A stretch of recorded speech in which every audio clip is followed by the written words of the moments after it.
Welcome back to Market Day Report. Today's July 1st, and markets aren't disappointing. Lots of volatility. And when we talk volatility, when I talk about the grain markets, I love to talk about corn. Let's head to the corn board and see how things are doing. Looking at SEP corn, 401 and a quarter, down 6. Dees corn, 415, down 5 3/4. Lots of volume trades in corn. Matter of fact, I have a little tidbit for you all.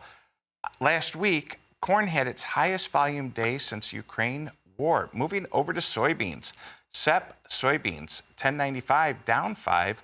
Nov soybeans didn't hold that $11 level, 10.98 and a quarter, down 5 3/4. Let's move over to wheat.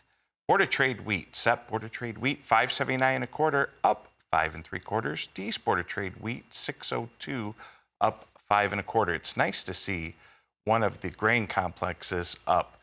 Hard red wheat is next and still not disappointing us. SEP hard red wheat, 5.87, up 3/4. Dees hard red wheat, 6.03 and a half, up a quarter. Let's head up north. Just got off the phone with my good buddy Timmy G from Mayville, North Dakota. He did ask, Tommy, why do the markets continue to go down? I'm going to let our next guest get the easy questions. SEP spring wheat, 6.18 and a half, up 5 3/4. Dees spring wheat, 6.38 and a quarter. Last but not least, let's move to cotton, and then after that, we'll bring in our next guest. Cotton, 72.21, up 23. Dees cotton, 72.88, up 20. With that, let's bring in Ben Hushon from the mill. How you doing this morning, Ben? Good morning, Tommy. In fact, I would tell you everybody in our area is doing great.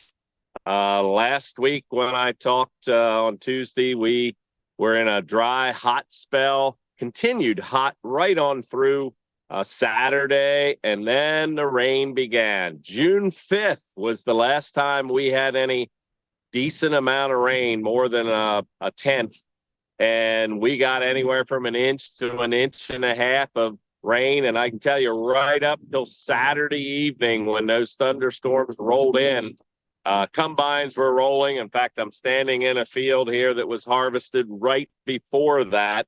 And I can tell because it does not have any double crop soybeans planted in it. So I can tell you last week was a wide open week. And again, it's great for any wheat harvest.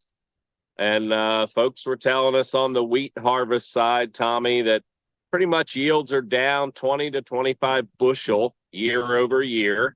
But that's coming off at 2023, which was record yields in pretty much the entire mid-Atlantic. So it's awful hard to match a record back-to-back years. Yeah. But I tell you, this community, we're really, really happy that we've got that rain, because you'll see next week, I'll give you a little sneak peek, corn is going to be tasseling here by the 4th of July. So the old adage, knee high by the 4th of July, that's become tassel begins at the 4th of July in our area.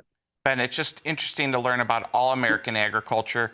People want to know where all these bushels come from, and you and some of my clients, you might be called someone who's in the fringe acres. Not that that's a compliment, but everyone in America has become so much better at growing grain. We have about 30 seconds left. Let's talk about those fringe acres and how it all matters.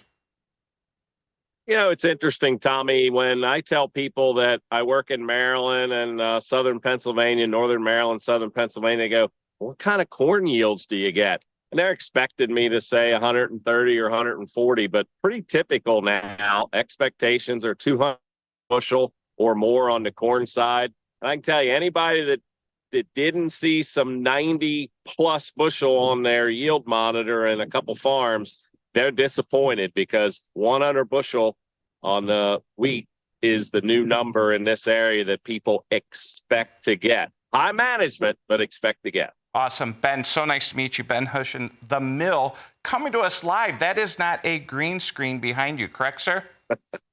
Correct. All right. Standing in a recently harvested field. I love it. We're going to take a little commercial break, and we'll be back with Market Day Report right after this.